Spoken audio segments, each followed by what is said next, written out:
Welcome to Not Milk Never Milk. Subscribe if you're lactose intolerant. In this video, I will compare Visual Studio Code versus Rstudio. Visual Studio Code, often called Vscode, is a versatile and lightweight code editor, popular across many programming languages. Rstudio, on the other hand, is a specialized integrated development environment, or IDE, built specifically for the R programming language.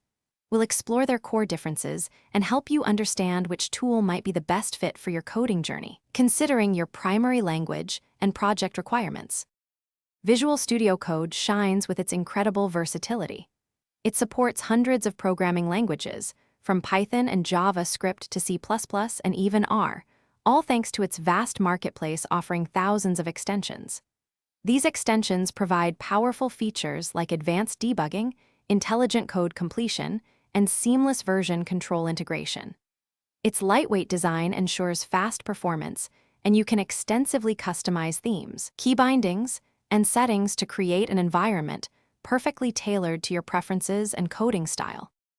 Rstudio is the go-to IDE for anyone primarily working with R.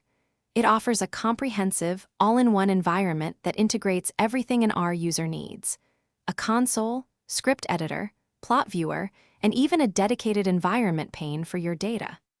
It excels in supporting R package development, data visualization, and statistical analysis. With built-in features like R Markdown for dynamic reports, Shiny for interactive web applications, and seamless Git integration, Rstudio streamlines complex data science workflows, making it incredibly efficient for R users. When deciding between these two powerful tools, consider your main programming language. If R is your primary language and you need a specialized environment for data science, Rstudio is likely your best choice. However, if you work across multiple programming languages or prefer a highly customizable and lightweight editor that can adapt to various tasks, Visual Studio Code is an excellent option. Both provide strong debugging and version control, so your decision ultimately hinges on your specific workflow and project needs. Thanks for watching. If this was helpful, leave a like and consider subscribing. See you next time.